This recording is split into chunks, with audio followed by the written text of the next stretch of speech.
سختی کی جگہ نرم تاثر نے لے لی۔ تو حلیمہ داؤد، اگر گناہ کی بات ہے تو کیوں نہ جنات کا ذکر کیا جائے؟ وہ میری آنکھوں میں دیکھ کر پوچھ رہے تھے اور مجھے لگا میں نے اختلاف میں غلطی کر دی۔ ہزاروں برس پہلے ایک جن ہوا کرتا تھا، ابولان، جنات کا باپ۔ اس کا نام عزاریل تھا۔ وہ فرشتوں کا سردار تھا، مکرم تھا، محترم تھا۔ اس سے زیادہ پارسا کوئی نہیں تھا۔ وہ سب سے بڑا عبادت گزار تھا۔ پھر کیا ہوا؟ آپ بتائیے حلیمہ داؤد، پھر کیا ہوا؟ اس عزازیل کو آپ ابلیس کے نام سے یاد کرتی ہیں۔ میری ہتھیلیاں پسینے سے بھیگ گئیں۔ اس نے آدم علیہ السلام کو سجدہ کرنے سے انکار کیا تھا، یا یہ کہنا زیادہ مناسب ہوگا کہ اس نے اللہ کا حکم ماننے سے انکار کیا تھا؟ نہیں جی۔ اس نے کیوں کیا وہ سب؟ کیوں وہ انسان سے حسد کا شکار ہوا؟ کیا اس کے تکبر بھرے انکار کی وجہ تھی؟ نہیں، ہرگز نہیں۔ حال میں سناٹا چھایا تھا۔ سب دم سادے انہیں سن رہے تھے۔ ابلیس نے جو بھی کیا وہ میں ہی کیا، اور وہ آج بھی بہت سے انسانوں کو اپنے جیسا ابلیس صرف اس لیے بنانا چاہتا ہے کہ اللہ انسان سے محبت نہ کرے۔ آپ نے کبھی سوچا کہ شک کا فائدہ اللہ نے ابلیس کو کیوں نہیں دیا، باوجود اس کے کہ اللہ سے بڑھ کر مہربان کوئی نہیں ہے؟ وہ مجھے دیکھ کر استفسار کر رہے تھے اور میں بنا پلک جھپکے سانس روکے انہیں دیکھ رہی تھی۔ مجھے لگا رہا تھا میری آواز کبھی نہیں نکل پائے گی۔ وہ اس لیے ڈیئر اسٹوڈنٹ کہ ہر شے کی ایک حد ہوتی ہے، اور جب وہ حد پار کر لی جائے تو پھر اس شخص کو رعایت نہیں دی جا سکتی۔ بعض اصول ایسے ہوتے ہیں کہ جن پر سمجھوتا ناممکن ہوتا ہے۔ سو اپنی زندگی میں ایسے اصول بنائیں کہ اگر کوئی انہیں توڑے تو آپ اس ابلیس کو کوئی رعایت نہ دیں۔ عزازیل پر ہر کوئی بن سکتا ہے، مگر وہ عزازیل سے ابلیس بنے، وہ بندگی کی جنت سے ہمیشہ کے لیے نکال دیا جاتا ہے۔ اس کی کبھی واپسی نہیں ہوتی۔ میں نے بے اختیار دونوں ہتھیلیاں اٹھا کر تالی میں ملائیں اور ایک دم پورا ہال تالیوں سے گونجنے لگا۔ اوہ کم آن اسٹوڈنٹس! وہ جھمک کر ٹیبل پر رکھی کتاب کی طرف متوجہ ہو گئے۔ ہمارے ڈپارٹمنٹ کے ایک بہت پرانے پروفیسر سر عثمان راؤ ان دنوں ریٹائر ہوئے تھے۔ ان کے اعزاز میں ایک شاندار سی فیئر ویل پارٹی کا انعقاد کیا گیا تھا، جس پر تمام فیکلٹی ممبران اپنے ازواج کے ساتھ مدعو تھے۔ اس شام میں نے پہلی دفعہ پروفیسر رضا کی بیوی کو دیکھا۔ اس کا نام علینا تھا۔ وہ دراز قد اور بھورے گھنگھرالے بالوں والی بے تحاشا حسین لڑکی تھی، جیسے موم کی گڑیا۔ رضا بلیک ڈنر سوٹ میں ملبوس تھے اور وہ ان کے ساتھ سیاہ لباس میں پورے اعتماد کے ساتھ کھڑی بہت خوبصورت لگ رہی تھی۔ کوئی اتنا حسین بھی ہو سکتا ہے؟ 5 برس کا پیارا سا بیٹا ماں کی انگلی تھامے کھڑا تھا۔ وہ تینوں ایک ساتھ اتنے مکمل لگ رہے تھے کہ میں پوری تقریب انہیں تکتے گئی۔ مجھے ان کی بیوی اچھی لگی تھی۔ وہ انہی کی طرح بے حد ملنسار اور شائستہ تھی۔ البتہ میرا ان سے تعارف نہ ہو سکا کہ یہ وہ موقع تھا جب رضا کے ارد گرد پیچھے چھپ جایا کرتی تھی۔ وہ تینوں ایک تصویر کھنچوانے کے لیے ساتھ کھڑے ہوئے تھے اور کیمرہ پکڑے زورین ان کے کہنے پر مسکرائے۔ فلیش کی روشنی میں ان کی رنگت دمکنے لگی۔ کھٹا کھٹ بہت سے اسٹوڈنٹ ان کی تصاویر لینے کے لگے اور وہ ریڈ کارپٹ پر فوٹو شوٹ کروانے والے اسٹار سیلیبریٹیز کی مانند ہر طرف کیمروں اور ایکشن کی چکا چوند روشنیوں سے گھر گئے۔ اپنے موبائل سے بہت دور سے ایک تصویر میں نے بھی لی تھی۔ اس رات میں اس تصویر کو دیکھ کر بہت دیر تک روتی رہی تھی۔ کیا مجھے بتانے کی ضرورت ہے کہ کیوں؟ کوریڈور میں اسٹوڈنٹس آ جا رہے تھے۔ میں اپنی بیساکھی سے خود کو گھسیٹتی آہستہ آہستہ اس آہنی دروازے کی جانب بڑھنے لگی جس پر رضا حیات خان کے نام کی تختی لگی تھی۔ دروازہ نیم وا تھا۔ میں نے 2 دفعہ کھٹکھٹایا، نہ پا کر ذرا سا دھکیلا تو وہ کھلتا چلا جا رہا تھا۔ ان کی کرسی خالی تھی، البتہ ایک خالی کونے پر وہ جانماز بچھائے نماز پڑھ رہے تھے۔ جس پل میں نے دروازہ کھولا وہ اسی پل سجدے میں گئے۔ میرا دل احترام سے بھر گیا۔ ان کے سلام پھیرنے تک میں چوکھٹ میں کھڑی رہی۔ وہ فارغ ہوئے تو سر اٹھایا، چہرے پر حیرت آ گئی۔ میری اتنی برائٹ اسٹوڈنٹ اتنے تکلف ابھی تک دروازے پر کھڑی ہے، اس بات کا مجھے افسوس ہے۔ آئیں بیٹھے نا۔ وہ تاسف و ندامت سے جائے-نماز طے کرتے اٹھ کھڑے ہوئے تھے اور میرے لیے کرسی کھینچی۔ سوری پروفیسر، میں لب کاٹتی دروازہ بند کر کے کرسی تک آئی۔ وہ اب گھوم کر میز کے پیچھے جا کے اپنی ریوالونگ چیئر پر بیٹھ رہے تھے۔ ان کا کوٹ ان کی پشت پر لٹکا تھا اور وہ شرٹ کے آستینے کوہنیوں موڑے، ٹائی کے ناٹ ڈھیلی کیے بہت بے تکلف اور ریلیکس لگ رہے تھے۔ لائیں کتاب دکھائیں، کون سا ٹاپک سمجھنا ہے آپ نے؟ وہ میرے ہاتھ سے کتاب لے کر پلٹنے لگے۔ صبح کلاس کے بعد جب میں نے انہیں بتایا کہ مجھے ایک موضوع کے سمجھنے میں دشواری ہے، انہوں نے فوراً مجھے 1 بجے اپنے آفس میں ملنے کو کہا۔ تو اس میں کیا کچھ سمجھ نہیں آ رہا آپ کو؟ اب وہ سرسری نگاہیں دوڑاتے ہوئے پوچھ رہے تھے۔ سر یہاں سے آگے۔ میں آگے ہو کر انگلی کو اس کے ساتھ بتانے لگی۔ بمشکل 10 منٹ لگے نے مجھے سمجھانے میں اور ساری باتیں میری سمجھ میں آ گئی۔ اب بتائیں چائے لیں گی یا کافی؟ کتاب آگے کر کے انہوں نے ایک طرف رکھ دی۔ دونوں نہیں، پھر جوس تو لیں گی ہی۔ وہ اٹھے اور سائڈ پر ٹی ٹرے سے ایک کین اٹھا کر کھولا اور اپنی شیشے کے گلاس میں انڈھیل دیا۔ تھینک یو، آپ کی وائف بہت اچھی ہیں پروفیسر۔ میں نے اورنج جوس کا ایک گھونٹ بھر کر گلاس میز پر رکھا۔ جانے بھی دو حلیمہ داؤد، انہوں نے ایک مسکراہٹ کے ساتھ سر جھٹکا۔ میں شل رہ گئی۔ کیوں پروفیسر، کیا ہوا؟ اچھی مسلمان لڑکی وہ ہوتی ہے جو سر ڈھانپے، حجاب پہنے۔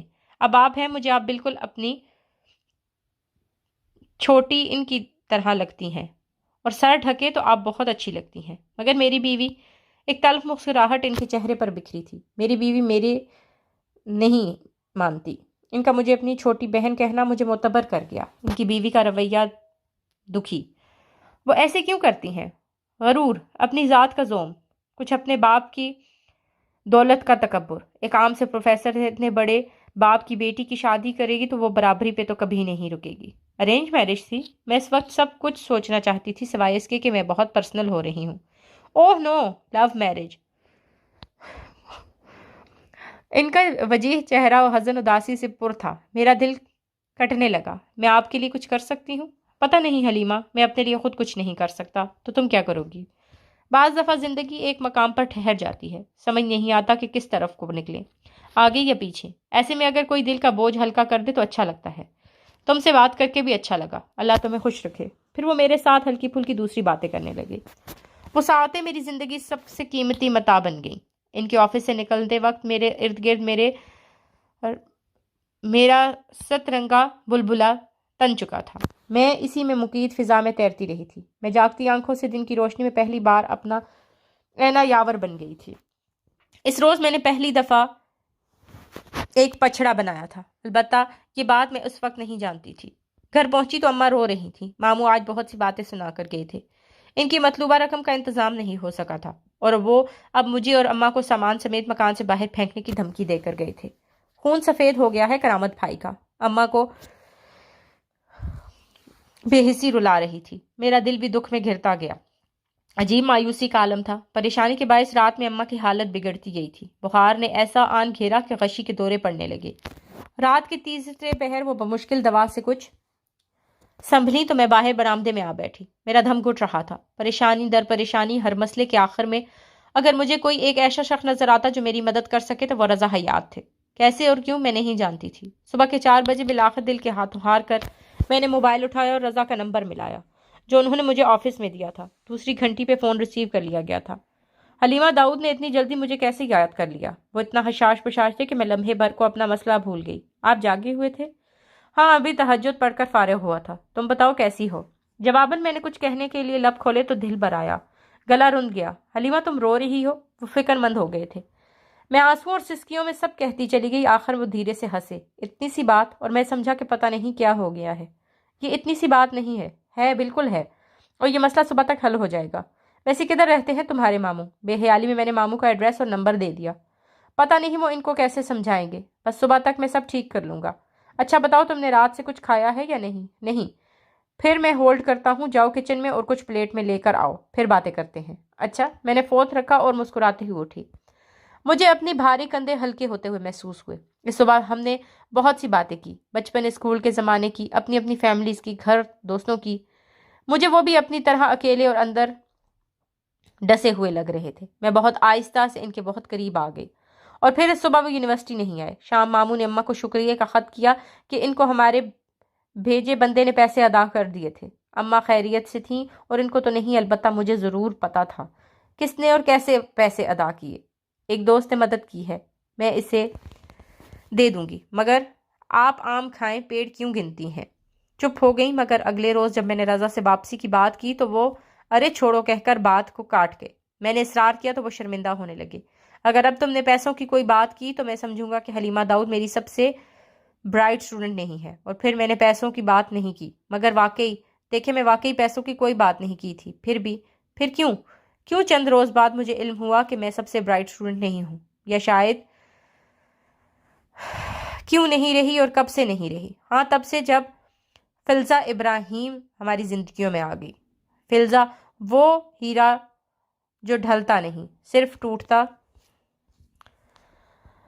پھر کبھی جڑ نہیں سکتا۔ فلزا ابراہیم، نائس نیم، مگر کلاس کو تو یہ فلزا کا مطلب کیا ہوتا ہے؟ پوری کلاس سناٹا چھایا اور سب سے نگاہیں رشک و حسد سے رضا حیات کی مخاطب کو دیکھ رہی تھی۔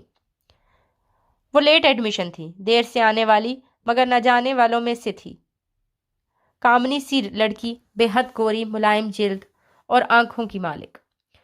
اس کے بال کمر پر گرتے تھے، سیدھے سلکی سیاہ بال، اور وہ انہیں سمیٹ کر دائیں شانے پر آگے کو ڈال دیتی تھی۔ اس کا لباس بھی بہت جدید تراش خراش کا تھا اور بے باک سا تھا، آستین غائب، کھلا گلا اور گردن سے لپٹا دوپٹہ۔ وہ بہت خوبصورت تھی، نازک سی، کسی ادکھلے پھول کی مانند جسے چھونے میں میلے ہونے کا خدشہ ہو۔ فلزا یعنی ڈائمنڈ۔ وہ اپنی نازک لمبی گردن سر فخر سے اٹھاتے بولی تو رضا حیات دھیرے سے مسکرائے۔ ڈائمنڈ جو ڈھلتا نہیں صرف ٹوٹتا ہے، اور اگر ایک دفعہ ٹوٹے تو پھر کبھی جڑتا نہیں۔ پر اعتماد طریقے سے بولی۔ آپ نے اتنا لیٹ ایڈمیشن کیوں لیا فلزا؟ جواباً فلزا نے نزاکت سے شانے اچکائے۔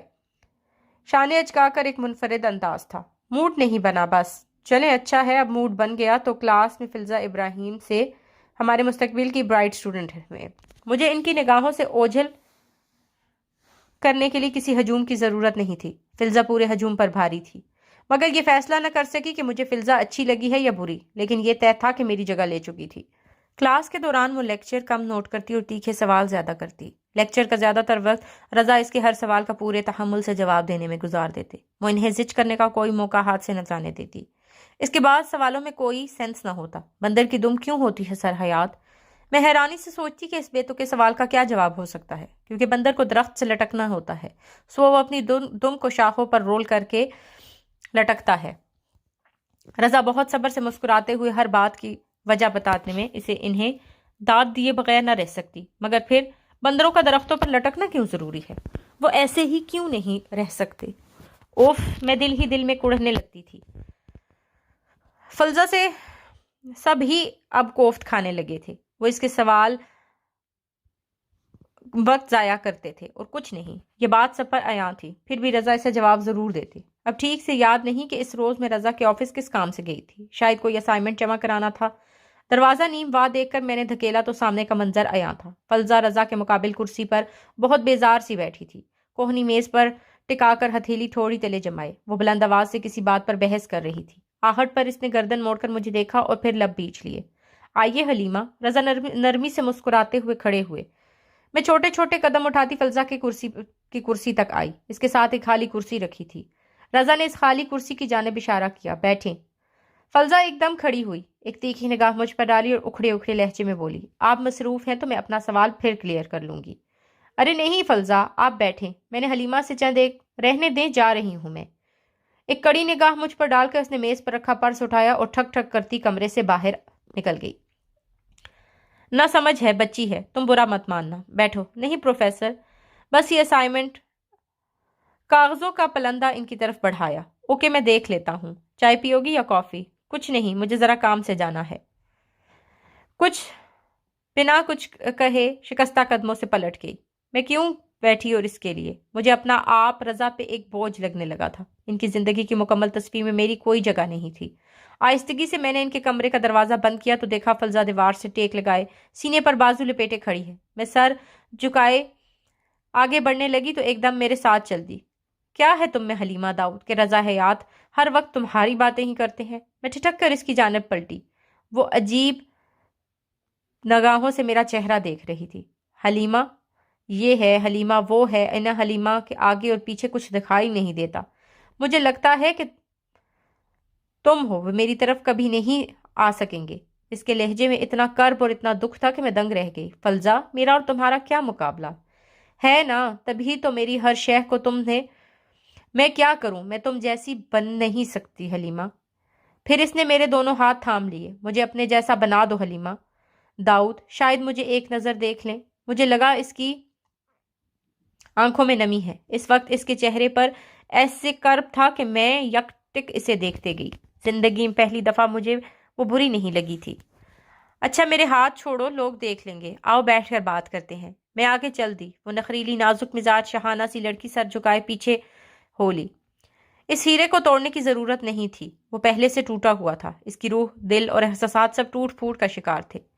وہ نہیں تھی جو کلاس میں لگتی تھی۔ وہ رضا کو زج کرنے کے لیے سوال نہیں کرتی تھی، وہ وقت ضائع کرنے کے لیے ایسا نہیں کرتی تھی، وہ تو صرف توجہ کی طالب تھی۔ اسے رضا کی توجہ چاہیے تھی، اسے صرف اپنے لیے کہی گئی چند باتیں چاہیے تھی۔ وہ اینا یاور کے روپ میں حلیمہ داؤد تھی، مگر یہ بات اسے نہیں بتا سکی۔ اس کے والدین آسٹریلیا میں تھے، وہ پڑھنے کے لیے پاکستان آئی تھی۔ پڑھنے کے لیے عموماً لوگ آسٹریلیا جاتے ہیں، مگر وہ فلزا کا ہر کام الٹا ہوتا تھا۔ وہ والدین سے دور رہنے کے لیے ادھر اپنی خالہ کے پاس رہنے آئی تھی۔ پڑھائی کا تو بس بہانہ تھا، اس کے پیرنٹس کی آپس میں کبھی نہیں بنی تھی اور نہ آگے بننے کا امکان تھا۔ وہ ان کے روز روز کی بک بک سے ذہنی مریض بن گئی تھی۔ اور پھر ادھر ارسل تھا، اس کا خالہ زاد، اس کے عشق میں پاگل، مگر فلزا کو اس سے نفرت کی حد تک کوف تھی۔ وہ سارا وقت ارسل سے دور بھاگنے کی کوشش کرتی، مگر اس کے آتش عشق میں بھڑکی۔ شادی پہ اصرار سے لے کر مووی پہ ساتھ جانے تک ارسل ہر بات پہ اس کی منت کرتا، اور اب وہ اس کا گھر جانے کا دل ہی نہیں کرتا تھا۔ وہ توجہ کی طالب تھی اور من چاہی توجہ اسے صرف ایک ہی شخص دے سکتا تھا، رضا حیات خان۔ مجھے ہر طرف رضا کا چہرہ نظر آتا ہے، ہر دیوار، ہر کھڑکی، ہر درخت پہ۔ میں آسمان کو دیکھوں تو بھی وہ نظر آتا ہے۔ ایک دن میں ان کو کیمپس میں نہ دیکھوں تو میری سانس بند ہونے لگتی ہے۔ میں کیا کروں حلیمہ؟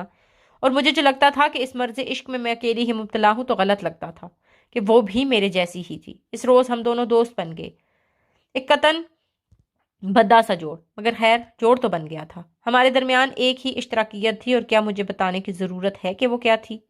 رات کو فلزا کی کال آ گئی، وہ بری طرح رو رہی تھی۔ ارسل نے کچھ کہا ہے کیا؟ میں پریشان ہو گئی۔ بھاڑ میں گیا ارسل، میری زندگی میں ارسل سے زیادہ مسائل ہیں۔ وہ چلائی تو میں نے گہری سانس لی۔ پھر پروفیسر رضا، وہ میری کال نہیں اٹینڈ کر رہے۔ تو کیوں کر رہی ہو تم؟ اور تمہاری کال اٹینڈ نہیں کریں تو تم رو گی کیا؟ نہیں، حالانکہ مجھے پتا تھا کہ میں بھی روں گی، مگر کھٹ کھٹ کی اس طرح بھی آواز بلند نہیں۔ تمہیں ان سے ویسی محبت نہیں جیسی مجھے ہے۔ محبت کے پیمانے اپنی مرضی سے مت بھرو فلزا، تم کسی کے دل کا حال کیا جانو؟ پر وہ تمہیں مجھ سے زیادہ محبت دیتے ہیں، زیادہ عزت دیتے ہیں، تمہیں چھوٹی بہن بولتے ہیں، اور میں تو کہیں نہیں ہوں۔ بہن بولیں، بیٹی بولیں یا اسٹوڈنٹس، ہم دونوں کا رشتہ برابر ہے۔ میں اسے سمجھانے لگی، مگر وہ ضدی لڑکی کہاں سمجھتی تھی۔ پتہ ہے حلیمہ، میری امی میرے ابو سے جب بھی لڑتی تھیں تو انہیں کہتی تھیں کہ سب مرد ایک جیسے ہوتے ہیں، اور جب میں سوچتی تھی شاید واقعی ایسا ہے، مگر اب رضا سے مل کر مجھے لگتا ہے کہ سب مرد ایک جیسے نہیں ہوتے، کچھ مرد رضا جیسے بھی ہوتے ہیں، عورت کو احترام اور عزت دینے والے، نگاہیں جھکا کر رکھنے والے، مضبوط کردار کے سچے مرد۔ بالکل، میرے لبوں پر ایک معصوم مسکراہٹ بکھر گئی۔ رضا ایسے ہی تھے، نگاہیں جھکا کر بات کرنے والے۔ عموماً جب وہ میرے ساتھ مخاطب ہوتے تو مجھے دیکھ کر بھی بات نہیں کرتے تھے، لیکن پتہ نہیں کیوں حلیمہ، میں ان کی بیوی سے بہت جیلس ہوتی ہوں، پتہ نہیں کیوں۔ فون رکھنے سے قبل اس نے کہا تو میں بے اختیار چونکی تھی۔ بہت دن بعد رضا کا فون آیا تو میں بہت خوش ہوئی۔ ہمیں کیسے یاد کر لیا پروفیسر؟ کر تو لیا، وہ دھیرے سے ہنسے۔ گھر میں سب کیسے ہیں؟ اچھے ہیں، تم سناؤ؟ اسپیچ کمپٹیشن میں حصہ لے رہی ہو؟ میں کہاں اچھا بول سکتی ہوں پروفیسر، کوشش تو کر سکتی ہوں۔ جانے دیں، بلکہ فلزا کا نام دے دینا، اچھا بول لیتی ہے۔ یہ تم دونوں کی دوستی کیسے ہوئی؟ وہ حیران ہوئے۔ بس ہو گئی۔ آپ کو برا لگا؟ نہیں، فلزا چائلڈش سی ہے، اسے تو، مگر وہ جیسے لمحے بھر کو جھجکے۔ تھوڑا احتیاط کرنا، فلزا میں بہت ٹینڈنسی ہے۔ انہیں فکرہ ادھورا چھوڑا تو میں چونکی۔ کس چیز کی ٹینڈنسی؟ بس یوں ہی، بتائیں نا۔ بس یہی جھوٹ بولنے کی، باتیں گھڑنے کی۔ ریئلی؟ میں شاک رہ گئی۔ آپ کو کیسے پتا؟ مجھے پتا ہے، اس نے مجھے اپنے کزن کے بارے میں بتایا تو۔ ارسل؟ ہاں ارسل، وہ دھیرے سے ہنسے۔ کیوں؟ ارسل کیا اس کی طرح پسند کرتا ہے جیسے وہ دعویٰ کرتی ہے؟ حلیمہ داؤد، تم بہت سیدھی ہو۔ انہوں نے گہری سانس لی۔ تم نے اس کی ارسل والی بات پر یقین کر لیا؟ کیوں نہ کرتی؟ حلیمہ، ارسل کوئی نہیں ہے، فلزا کا خالہ زاد کزن نہیں ہے، اس کی خالہ تو میرڈ ہی نہیں ہے۔ کیا؟ میں ششتر رہ گئی۔ اس کے اندر باتیں گھڑنے کی بہت گنجائش ہے، ذرا احتیاط کرنا۔ وہ بس توجہ لینے کے لیے ایسا کرتی ہے۔ اچھا، میں نے فون بند کیا اور سوچ میں ڈوب گئی۔ چند لمحوں بعد ہی فون دوبارہ بجا۔ میں چونکی۔ فلزا کالنگ۔ ہاں فلزا، میں نے فون کون سے لگایا؟ تمہارا نمبر بزی تھا، میں نے رضا کو ٹرائی کیا، ان کا نمبر بھی بزی تھا۔ تم لوگ آپس میں بات کر رہے تھے کیا؟ اس سے کیا فرق پڑتا ہے فلزا؟ باوجود اس کی شدت پسندی نے مجھے اس کی فکر رہتی تھی۔ اگر اس کے ارسل کو گھڑا تھا تو اینا یاور کو میں نے گھڑا تھا۔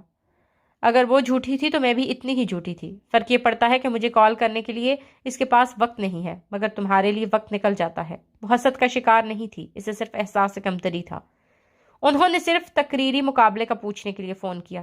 دیکھا دیکھا وہ اندازے کی درستگی پر کھٹاک سے فون رکھ گئی.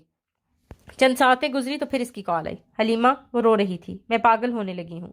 خود کو سنبھالو فرزہ، وہ تمہارے ٹیچر ہیں، اس لیے کتنا کر سکتے ہیں. بس ایک نظر، ہر دن میں ایک نظر کی تڑپ مجھے اپنے آپ میں نہیں، ان کی تڑپ تھی.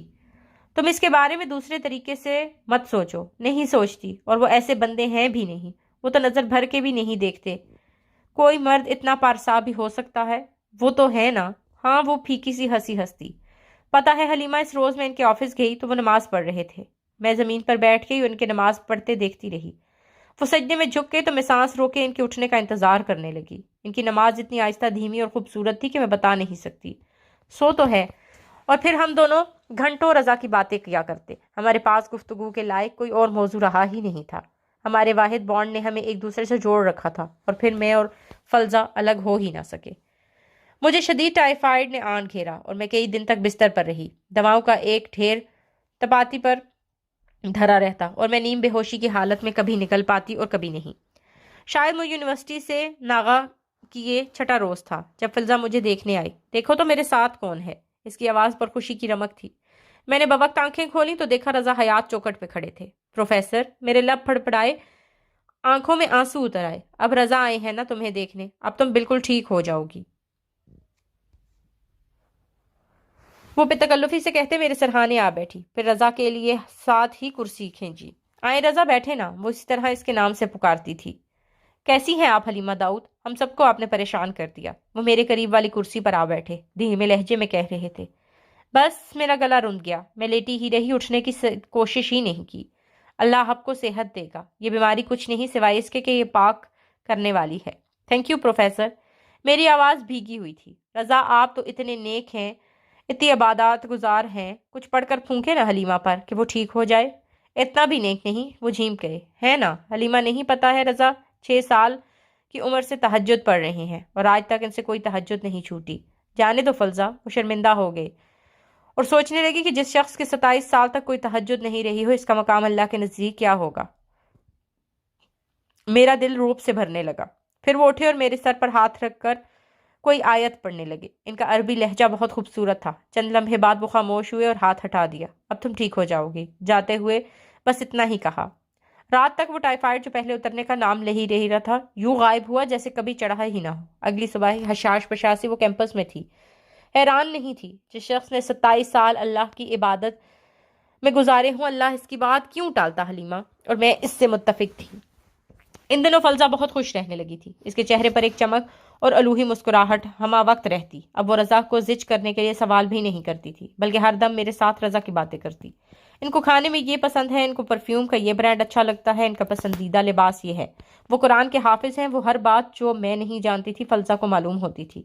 رضا کے بارے میں وہ مجھ سے کچھ غلط نہیں کہتی تھی. گو کہ ارسل کے قصے اب بھی اس کی زبان پہ ہوتے، لیکن اب وہ بہت کم ہی وہ قصے سناتی. رضا کی ہر بات کا آغاز اختتام ہوتے تھے. شاید رضا اس کی ذہنی حالت اور دیوانگی بھری طبیعت کو سمجھ چکے تھے، تبھی اس کو زیادہ وقت دینے لگے. وہ اکثر کلاس آف کرنے کے بعد بھی گھنٹوں رضا کے آفس میں بیٹھے باتیں کرتے رہے. فلزہ گھر لیٹ جانے لگی تھی اور جب گھر جاتی تو بھی رضا کو فون پر مصروف رکھتی. پڑھائی پر سے اس کی توجہ ہٹ چکی تھی. وہ نہ امتحان قریب ہونے پر دھیان دیتی، نہ اسائنمنٹس پر. تو اب لیکچر نوٹ کرنے کا تکلف بھی نہ کرتی تھی. رضا کی کلاس میں قلم ہونٹوں میں دبائے ہتھیلی پر تھوڑی ٹکائے یک ٹک رضا کو دیکھتی جاتی. دوسری کلاسز بنک کر دیتی. پہلے میں ہفتے میں ایک بار رضا کے آفس چلی جایا کرتی تھی. کوئی موضوع سمجھ نہ ہوتا یا ایسے ہی دل بھاری ہو جاتا تو اس سے بات کر کے اچھا لگتا تھا. مگر جب سے وہ فلزہ کو زیادہ وقت دینے لگے میرے لیے وقت کا کھانا تنگ ہوتا گیا. یہاں تک کہ کلاس میں لیکچر کے علاوہ مہینہ گزر جاتا اور میں شاید ہی ان کی شکل دیکھ پاتی. میں نے پھر انہیں آزاد چھوڑ دیا. استاد اور شاگرد کا رشتہ اس سے آگے کہاں جا سکتا تھا بھلا؟ مجھے یہ بات سمجھ آ گئی تھی، مگر پھر بھی اپنے ہر مسئلے کے حل کے لیے میں ان کی طرف دیکھتی. میرے دل میں ایک امید جاگ اٹھی تھی کہ اگر رضا میرے لیے دعا کرے تو میری مفلوج ٹانگ ٹھیک ہو سکتی ہے. چھوٹے شرارتی بچوں کی طرح بھاگنے اور دوڑنے کو میرا دل چاہنے لگا تھا، مگر ایک اذیت بھی تھی، عشق لا حاصل. کدھر لے جائے گا یہ عشق لا حاصل مجھے؟ میری روح تھکنے لگی تھی۔ میں رضا کی محبت میں فلزا کی طرح ڈوب چکی تھی، مگر اس کا انجام کار کیا تھا؟ اس دور کی آخری لکیر کدھر تھی؟ لیکن اپنے بارے میں اب میں کہاں سوچتی تھی؟ میں تو فلزا اور رضا کی قلم کی خاموش تماشائی بن چکی تھی۔ چند ہفتے مزید گزرے تو مجھے فلزا میں ذرا فرق محسوس ہوا۔ وہ اب پہلے سے زیادہ کھوئی کھوئی رہنے لگی تھی۔ میں اس سے مخاطب ہوتی تو وہ پکارے جانے پر بری طرح چونک جاتی، کبھی ڈر جاتی، بات پہ بات رونے لگ جاتی۔ آنسو اس کی پلکوں سے ٹوٹ کر بہنے کو تیار تھے۔ فلزا تمہیں کیا ہو گیا ہے؟ کچھ نہیں کچھ نہیں، وہ پھیکا سا مسکرا کر کہتی تو میں مطمئن نہ ہوتی۔ کوئی مسئلہ ہے فلزا؟ نہیں نا؟ اس کی رنگت اب زرد رہنے لگی تھی۔ میں بہت پوچھتی مگر وہ چھپا پاتی۔ پھر ایک روز وہ ہوا جو مجھے ساری زندگی اذیت دیتا رہے گا، میں جو فلزا کے لاکھ چھپانے پر بھی کریدنے لگی تھی۔ ایک روز سب کچھ ایک دم سے جان گئی اور وہ میری زندگی کا بدترین دن تھا۔ پروفیسر رضا کہتے ہیں کہ میں ان کی چھوٹی بہنوں کی طرح ہوں۔ حلیمہ، کتنا معتبر کے ارتدا ہے یہ رشتہ آپ کو۔ اب میں نہ رضا بھائی بلانے لگی ہوں، وہ خالی رضا بلانے پر ٹوکتے ہیں۔ ہم دونوں لائبریری کے باہر سیڑھیوں پر بیٹھے تھے جب وہ از خود بتانے لگی، ہمارے درمیان اس موضوع کے علاوہ کسی دوسرے پر کبھی بات ہی نہیں ہوتی تھی۔ یہ تو اچھی بات ہے، مگر میں ان کی بیوی سے بہت جیلس ہوتی ہوں حلیمہ۔ ایسا مت سوچو رضا کے بارے میں، تمام مرد ایک سے نہیں ہوتے، وہ تو مجھے پتا ہے، اور رضا بھائی جیسا تو کوئی نہیں ہے۔ جس شخص نے 27 برس تک اللہ کی عبادت کی ہو، اس کو سب معاف ہے نا؟ ہاں، نہیں پتا نہیں۔ میں نے نہ سمجھی میں سر ہلایا، مجھے اس کی بات سمجھ نہیں آئی تھی۔ اچھا چلو کینٹین چلتے ہیں۔ وہ فائل اٹھا کر کھڑی ہوئی تو ایک چھوٹا سا طے شدہ کاغذ اس کی فائل سے گرا اور میرے قدموں میں آن ٹھہرا۔ وہ اپنی دھن میں آگے بڑھ گئی، ویسے بھی وہ ذرا غائب دماغ رہنے لگی تھی۔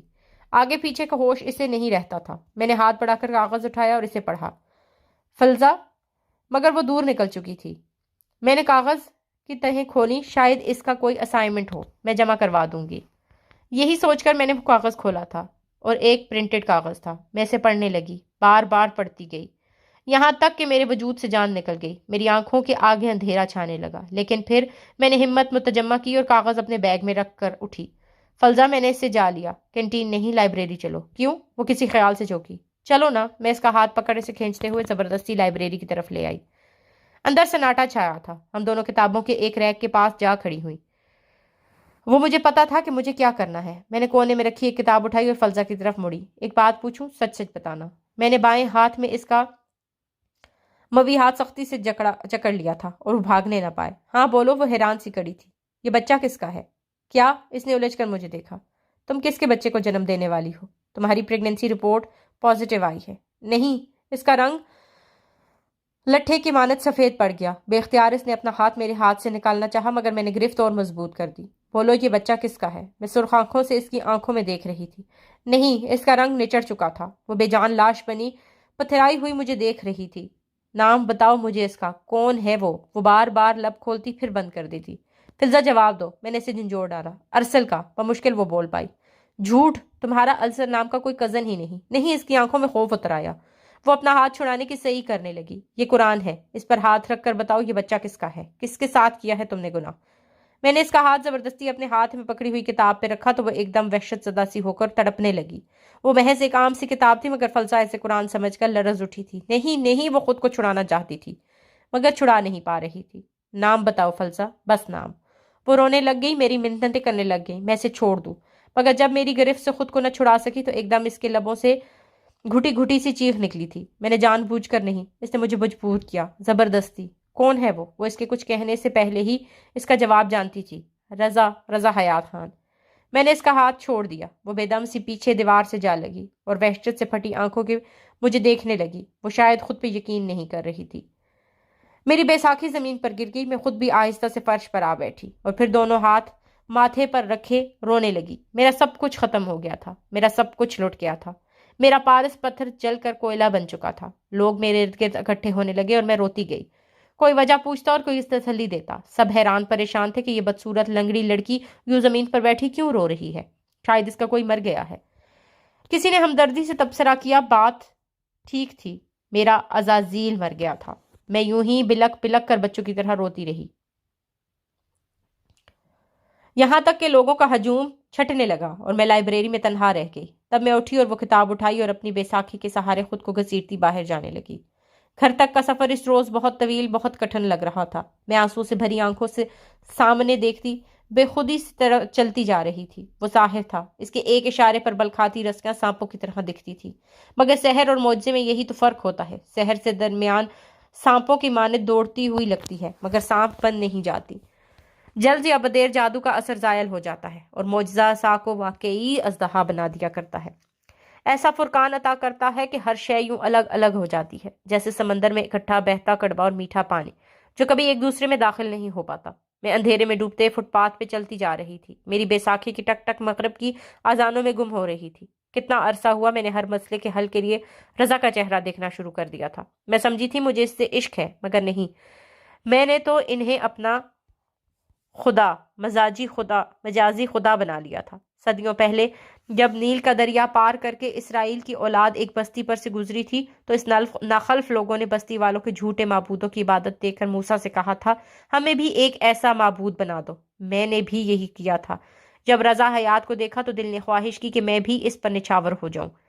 جب پھر موسیٰ کو ہتور سے لوٹے تو اپنے بنی اسرائیل پہ مدت لمبی ہو گئی تو انہوں نے کہا کہ موسیٰ کا آلہ اس سے گم ہو چکا ہے۔ مجھ پر بھی مدت لمبی ہو گئی تھی، میں نے بھی لاشعوری طور پر سمجھا تھا کہ میری مدد کرنے والا میرا آلہ مجھ سے کھو گیا ہے، اور پھر میں نے بچڑا بنا لیا جیسے بنی اسرائیل نے بنایا، ایک سونے کا چمکتا دمکتا بے حد خوبصورت بچڑا۔ مجھے اس سے سوا کوئی دکھائی نہیں دیتا تھا، میں نہیں جانتی تھی کہ میرا حساب شروع ہو چکا تھا۔ کوئی میرے اندر بار بار مجھ سے پوچھتا رہا تھا کہ کہاں ہے تمہارا وہ مددگار مجازی خدا؟ پکارو رضا حیات کو، وہ آئے اور تمہیں اس اذیت سے نکالے جس میں فلزا کے اعتراف میں مجھے دھکیل دیا تھا۔ میں اندھیرے میں آنکھیں پھاڑ پھاڑ کر دیکھتی مگر وہ چہرے جو ہر مصیبت کی گھڑی میں میرا مشکل کشا بن کر سامنے آتا تھا آج مجھ سے گم ہو چکا تھا۔ میرا عزازیل ابلیس بن گیا تھا۔ میرا قصور نہیں تھا، انہوں نے مجھے مجبور کیا۔ انہوں نے کہا کہ میرا یہ تعلق مذہب اور معاشرے کی پابندیوں سے ماورا ہے۔ وہ درخت سے ٹیک لگائے آنسوؤں سے بھیگے چہرے کے ساتھ کہہ رہی تھی۔ انہوں نے مجھے مطمئن کیا اور میں مطمئن ہو گئی۔ تم جانتی ہو وہ لفظوں کے ساحر ہیں، ان کو انکار کرنے کی ہمت مجھ میں نہیں تھی۔ میں ویران نگاہوں سے اسے دیکھ رہی تھی۔ فلزا کا چہرہ بیماری کی حد تک زرد پڑ چکا تھا، آنکھوں تلے ہلکے اور گالوں پر گڑے پڑ گئے تھے، وہ اتنی کمزور اور الجھی ہوئی تھی اسے دیکھ کر پہلی نظر میں بتایا جا سکتا تھا کہ وہ زندہ لاش بن چکی ہے۔ حلیمہ، میں انہیں کہتی ہوں کہ وہ مجھ سے شادی کر لیں مگر وہ نہیں کرتے، وہ ہر دفعہ شادی کی بات ٹال دیتے ہیں، وہ ہر دفعہ ادھر ادھر گھما دیتے ہیں۔ کیا وہ مجھ سے شادی کر لیں گے؟ شاید نہیں، ایک پرفیکٹ فیملی کے ہوتے ہوئے وہ کیوں یہ رسک لیں گے جبکہ انہیں بغیر شادی کے بھی سب مل رہا ہے؟ حلیمہ، اس نے تڑپ کر مجھے دیکھا۔ جب سے میری رپورٹس آئی ہیں میں ان سے نہیں ملی، بس فون پر ہی زور دیتی ہوں شادی پر، اور اب تم ان سے ملو گی بھی نہیں۔ سنا تم نے؟ میری سختی سے کہنے پر اس نے سر میں اسپات ہلا دیا۔ چند روز گزرے اور اس نے اپنی خالہ کا گھر چھوڑ دیا، وہ میرے گھر آ کر رہنے لگی۔ اماں کو اعتراض ہوا کہ مگر میں نے انہیں منا لیا کہ شوہر نے طلاق دے دی ہے، وہ بیچاری کدھر جائے، اور جب اماں کو میری زبانی علم ہوا کہ ماموں کی کرائے کی رقم دینے والی فلزا ہی تھی تو اس کے سارے اعتراض اور شکوک و شبہات دور ہو گئے تھے۔ میرا ہیرا ٹوٹ چکا تھا اور میں پر امید نہیں تھی کہ وہ دوبارہ کبھی جڑ بھی پائے گا۔ زرد چہرہ اور نڈھال وجود لیے وہ یا تو بستر پر پڑی خلاؤں میں گورتی رہتی یا پھر آواز آنسوؤں سے روتی رہتی۔ زندگی فلزا کے لیے ختم ہو چکی تھی۔ رضا اب اس کی کال بھی اٹینڈ نہیں کرتے تھے، وہ اس کی آواز سننے کو تڑپ گئی تھی، مر رہی تھی مگر وہ بہت مصروف تھے۔ آج کل وہ ایک مائگریشن کروا کے آنے والی لڑکی ردا قاسم کے ساتھ دیکھے جاتے تھے، مگر اتنے نیک شریف اور پارسا پروفیسر کے ساتھ ظاہر ہے ردا قاسم صرف اس لیے دیکھی جاتی تھی کیونکہ وہ اسے آنے والی ڈیبیٹ کمپٹیشن کی تیاری کروا رہے تھے، اور اسی لیے اکثر جب ردا ان کے آفس میں ہوتی تو دروازہ اندر سے لاکڈ ملتا تھا۔ میں جانتی ہوں وہ لڑکیوں کو اپنے آفس میں گھیر کر کیا کرتے ہیں۔ فلزا درد سے رو پڑی تھی۔ میں سب جانتی ہوں مگر میری بات پر کوئی یقین نہیں کرے گا۔ وہ یوں ہی بلکتی رہتی اور میں خالی خالی نظروں سے اسے دیکھتی رہتی۔ دنیا صرف اسی لیے نہیں لٹی تھی۔ سر، ہم نے سنا ہے کہ آپ قرآن بہت اچھا پڑھتے ہیں، پلیز ہمیں بھی سنائے نا۔ ردا قاسم ہمیشہ کی طرح چہک رہی تھی اور رضا جو کتاب کھول کر لیکچر شروع کرتے ہی والے تھے ذرا سا جھیم کے، اب ایسی بھی کوئی بات نہیں ہے، پلیز سر، پلیز پروفیسر سنا دینا، سر رضا پلیز۔ بہت ساری منت بھری آوازیں گونجی اور لڑکیوں نے دوپٹوں سے سر ڈھکنا شروع کر دیا تو وہ گہری سانس لے کر مائک کے قریب ہوئے۔ میں بنا پلک چھپ کے ویران نگاہوں سے ان کا ہینڈسم چہرہ دیکھ رہی تھی، کوئی ملال، کوئی شرمندگی، کوئی احساس سے گناہ، کیا کچھ بھی تھا ادھر؟ وہ ذرا سا کھنگار کر تسمیہ پڑھنے لگے۔ ان کی خوبصورت آواز کا سحر پورے ماحول پر چھانے لگا۔ بہت سی لڑکیوں کی آنکھوں میں آنسو آ گئے تھے۔ ہر شخص اس سما میں بند گیا تھا سوائے میرے۔ میں بہت غور سے ان کا چہرہ کھوج رہی تھی، کہیں کوئی احساس گناہ رقم تھا یا نہیں، یا کیا واقعی انسان کے اعمال میں اس کی پیشانی پر نہیں لکھے جاتے۔ وہ اتنے پرسکون، نیک اور پارسا لگ رہے تھے جتنا پہلے لگتے تھے۔ یہی تو فرق ہے سحر اور معجزے میں۔ سحر صرف آنکھوں کا دھوکہ ہوتا ہے، اور میری آنکھیں اب دھوکے کی عادی ہو چکی تھیں۔ فلزا اب الجھ کر میرا چہرہ دیکھ رہی تھی۔ اب وہ میری منتوں ترلوں کے باوجود مجھ سے شادی پر راضی نہیں ہوتے، تو اس طرح کیسے ہو گئے؟ تم کوشش تو کرو، تم خود ہی تو کیا کرتی تھی کہ کبھی جا کر تم ان کی بیوی کو سب کچھ بتا دو گی۔ میں تو غصے میں کہتی تھی، بھلا ان کی بیوی میرا یقین کیوں کرے گی؟ وہ میری تجوید پر حیران تھی۔ ان کی بیوی تمہارا یقین کیوں نہیں کرے گی؟ یہ شک بھی رضا نے ڈالا ہے تمہارے ذہن میں۔ تم پر اعتماد ہو کر ان سے بات کرو، وہ اس دھمکی پر ضرور ڈریں گے۔ اس شش و پنج میں مبتلا دیکھ کر میں اسے سمجھانے لگی۔ بہت دیر بعد اسے میری بات سمجھ میں آ گئی۔ تمہارے نمبر سے کال اٹینڈ نہیں کر رہے تو تم میرے PTCL سے کال کر لو۔ فون کا ریسیور کریڈل سے اٹھا کر میں نے اس کے ہاتھ میں تھمایا اور اسے الجھتا چھوڑ کر باہر چلی گئی۔ اماں گھر پر نہیں تھی۔ میں برآمدے میں تنہا بیٹھ گئی۔ سامنے میز پر چند لمحے میں سوچتی رہی، پھر آہستہ سے ریسیور اٹھا لیا۔ میرے اندر موجود رضا حیات کی محبت میں ڈوبی لڑکی مسلسل فلزا کو جھوٹا کہہ رہی تھی۔ شک کے باعث مجھ سے رہا نہ کیا اور میں نے سماعت ان کی گفتگو کی طرف لگا دی۔ غیر اخلاقی حرکت تو تھی، مگر شاید اس سے کوئی فائدہ ہو جائے۔ وہ کہہ رہے تھے، کس نمبر سے کال کر رہی ہو فلزا؟ حلیمہ کے لینڈ لائن سے۔ میں آج کل اس کے پاس رہنے لگی ہوں۔ وہ چند ثانے کی خاموشی ہو گئی۔ رضا مجھ سے شادی کر لیں ورنہ میں برباد ہو جاؤں گی۔ تم برباد ہو چکی ہو فلزا، میں نے دل میں سوچا تھا۔ فلزا، کوئی تمہارا کچھ نہیں بگاڑ سکتا۔ آپ مجھ سے شادی کر لیں، وہ میری ہدایت کے مطابق کہہ رہی تھی۔ ساری زندگی پڑی ہے شادی کے لیے، ابھی کوئی اور بات کرو۔ ٹھیک ہے، اگر آپ مجھ سے شادی نہیں کریں تو میں آپ کی وائف کو سب کچھ بتا دوں گی، یہ بھی کہ میں آپ کے بچے کی۔ تم ایسا کچھ نہیں کرو گی، وہ تیزی سے بولے۔ پھر مجھ سے شادی کر لیں، وہ اصرار کر رہی تھی۔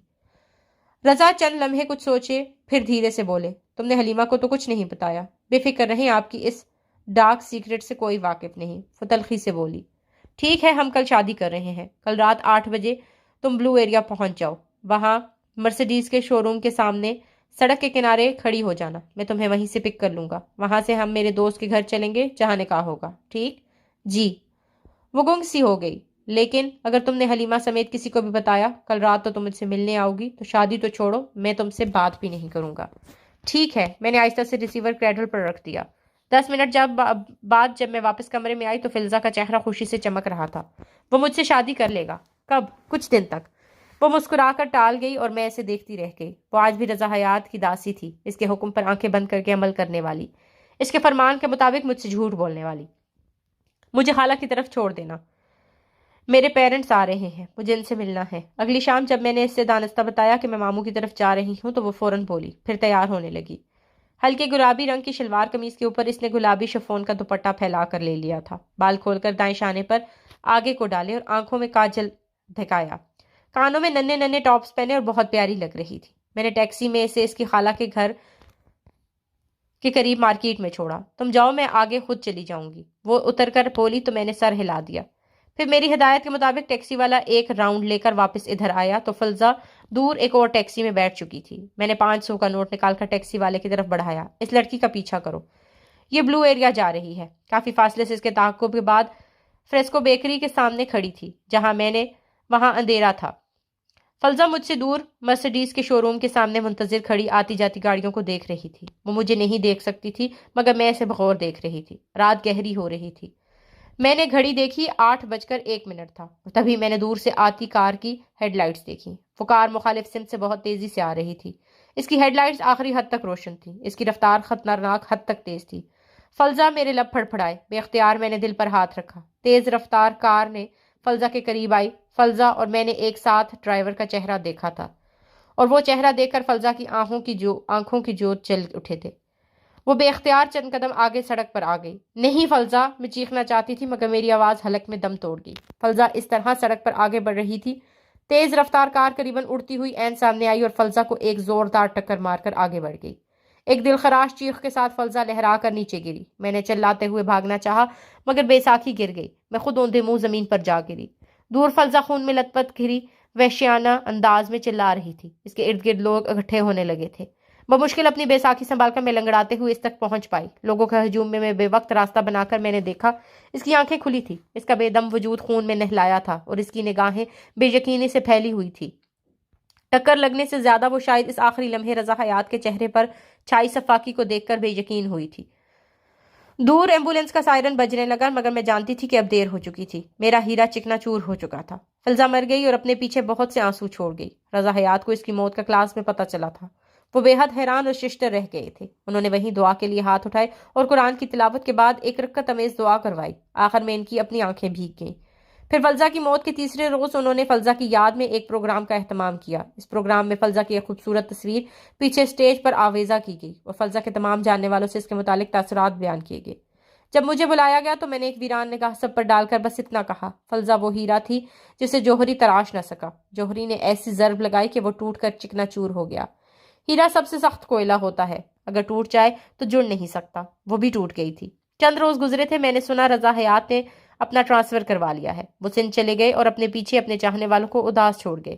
میں نے کبھی پولیس اسٹیشن گئی، نہ کبھی اس ایکسیڈنٹ کی تحقیقات کا مطالبہ کیا۔ فضلہ کے قاتل کو زیادہ سے زیادہ پھانسی مل جاتی، ایسے تو وہ اگلے جہاں اپنے گناہ سے بری ہو جاتے۔ میں نے ان کا معاملہ اللہ پر چھوڑ دیا۔ قتل ان کے نامہ اعمال کا واحد گناہ نہیں تھا، سو اس کا معاملہ اللہ کے حوالے کرتے ہوئے میں نے یہ دعا کی تھی کہ اللہ اس کے ساتھ انصاف کرے اور انہیں شک کا فائدہ کبھی نہ دے کہ دنیا ابلیسوں کے لیے سزا کی جگہ نہیں ہے۔ کلاس میں پن ڈراپ سائلنس تھا۔ سب دم بخود سحر زدہ سر ہاشم افندی کو سن رہے تھے۔ وہ ہمارے سائیکالوجی کے نئے پروفیسر تھے، ہینڈسم، اسمارٹ، حاضر جواب اور مہربان۔ وہ سب کچھ تھے۔ کوئی ان کے پاس چند ہی دنوں میں ساری کلاس ان کی طرف کھینچی چلی آئی تھی۔ ان کی گرویدہ ہو چکی تھی۔ کتنے اچھے ہیں نا سر افندی۔ کلاس کے بعد جب میں اپنی کتابیں سمیٹ رہی تھی تو میری کلاس فیلو فاطمہ یوسف نے آہ بھر کر کہا تھا۔ ہوں گے، میں نے فائل میں صفحے ترتیب سے لگاتے ہوئے سرسری سا کہا۔ بہت کم لوگ ایسے ہوتے ہیں حلیمہ، اتنے نیک اور مہربان۔ جانتی ہو ان کا تعلق علماء کے خاندان سے ہے، بلکہ برصغیر میں اسلام کو متعارف ان کے پرکھوں نے ہی کروایا تھا۔ میں نے انسانوں سے متاثر ہونا چھوڑ دیا ہے فاطمہ۔ مجھے یہ سب مت بتاؤ، انسان وہ نہیں ہوتے جو دکھائی دیتے ہیں۔ میں بیگ اٹھا کر اٹھ کھڑی ہوئی۔ فاطمہ نے خفگی سے مجھے دیکھا۔ سب مرد ایک سے نہیں ہوتے۔ ہاں، سب مرد ایک سے نہیں ہوتے، مگر فارمولہ سب پہ ایک ہی اپلائی ہوتا ہے۔ جو محرم ہے وہ مرد آپ کے لیے اچھا ہے، اور جو محرم نہیں ہے وہ چاہے آپ کو جس رشتے سے بھی پکارے وہ آپ کے لیے اچھا نہیں ہو سکتا۔ جو محرم نہیں، اس سے تنہائی میں ملنے کی اجازت میرے رب نے نہیں دی، چاہے وہ تنہائی ٹیلی فونک گفتگو تک ہو یا کسی پروفیسر کے آفس میں جا کر اس کے ملنے کی حد تک۔ سب مرد ایک سے نہیں ہوتے فاطمہ، مگر فارمولہ سب پر ایک ہی اپلائی ہوتا ہے۔ ایک تل مسکراہٹ کے ساتھ کہہ کر میں پلٹ گئی۔ میری بیساکھی کی ٹک ٹک خالی کلاس روم میں گونجنے لگی۔ میں لڑکھڑاتے ہوئے دروازے کی طرف بڑھنے لگی۔ میں جانتی ہوں کہ پیچھے بینچ پر بیٹھی فاطمہ کو میری بات سمجھ میں نہیں آئی، مگر شاید آپ کو آ گئی ہو۔ مجھے قدرت کا یہ اصول اس وقت سمجھ آیا جب میں فلزہ کو کھو چکی تھی۔ ہاں، میرا مددگار مجازی خدا رضا حیات تھا، جس کی صرف خیال نے ہی مجھے باندھ رکھا تھا، مجھے اللہ سے دور کر دیا تھا۔ میں نے اس سونے کے بچڑے کو توڑ کر جلا کر نیل کے پانیوں میں بہا دیا ہے، اور اب میں آپ سے پوچھنا چاہتی ہوں کہ آپ کا بھی کوئی ایسا جھوٹا خدا ہے جس نے آپ کو باندھ رکھا ہے اور آپ کو اللہ سے دور کر رکھا ہے؟ اگر ہے تو اسے ابھی توڑ ڈالیں۔ نصیحت پھر بعد میں آپ کے پاس نہیں آئے گی، بعد میں صرف عذاب آتا ہے۔